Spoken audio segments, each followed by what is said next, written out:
Step 7, humbly ask God to remove our shortcomings. This piggybacks off of step 6, where we became willing to allow God to remove our defects of character. Now we're actually asking Him to do so. The principle behind step 7 is humility. Humility for me has always been really tough to talk about, because I find it hard to talk about being humble and be humble at the same time I'm talking about myself. Webster says that it is a low opinion of one's self-worth. That's not to be confused with low self-esteem, though. It's saying that things outside ourselves are more important, that it's not all about me. You know, I can wrap myself up into my selfish and self-centered ways. Humility is the exact opposite of that, where you matter to me rather than me mattering to me. Even sometimes saying that I have a low self-esteem is selfish and arrogant in a way. It's like still like wanting to define who I am to you so that, you know, well, you can understand or you can overlook when I do something wrong. And that's a shortcoming. Humility is it's a really big deal, and they teach us in the program that in order to practice humility, go out and do something for somebody and don't tell anybody about it. That's really difficult to do, because we want the credit, you know.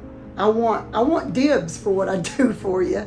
I want you to remember what I do for you so that you can return the favor to me, and in any respect. And that's just human nature. That's not saying that I am worse than somebody else in this respect. It's just human nature. And oftentimes I would find myself in early recovery building up a resentment for somebody. I would do something for them, and then I would expect them to have this undying gratitude for this wonderful thing I did. My mother was a big deal for me. Like my first therapist had to teach me that whatever gift I gave my mother was a gift that I was giving her, and that it didn't matter what she did with that gift. Once I gave it, it was hers to give, and I had to let go. So it's a lot about letting go too, letting go of our opinions of what the world's supposed to be like. You know, I get real bent out of shape if somebody doesn't know me well enough to know what I'm thinking sometimes. And, you know, that goes back to my own dishonesty. I've got to be able to be vulnerable to these people. I've got to be able to let them really know me. I've got to be able to admit that I still have these skewed views and skewed ways of thinking about life and what's owed to me. Just the fact that using the word what's owed to me is selfish and self-centered.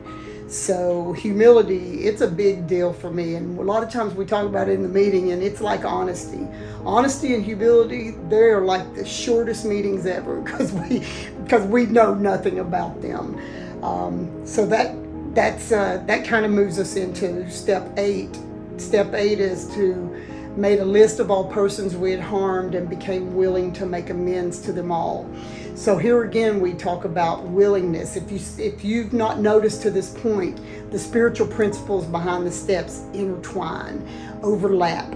Each step has some aspect of every spiritual principle behind it. So in step 8, it talks about discipline. Discipline is the spiritual principle behind that, and it's being disciplined in being honest about the people that you've harmed. And when we talk about the people that we've harmed, it's not just about the things we did to them. Sometimes it's about the things we didn't do for them that we knew that they needed, and we could have made a difference in their lives. That's a really big one. The times I wasn't present for my family when they needed me, you know, not showing up to my sister's wedding, you know, not showing up to my uncle's funeral, things of that nature that I just said, you know, that's not important to me, and I'm going to punish them now for what they did in my life by not showing up for them. And the thing is, they didn't do anything. They didn't do anything for me to need to punish them for. But in my skewed views and in my way of thinking, where everybody owed me something, I wasn't present and I wasn't available and I wasn't a good daughter or a good sister and a good partner and a good aunt, and now I'm all of those things. And see, it's even hard to say that I say that with humility, that, oh, I'm all of those things. But I had to be taught the principle of humility, and I had to be taught how to be disciplined. And, I had to be, once again, we talk about, I had to be taught how to be an adult. And I had to be taught how to love others unconditionally and accept them where they are in their journey. And that's been a beautiful thing. So we will talk tomorrow about steps 9 and 10.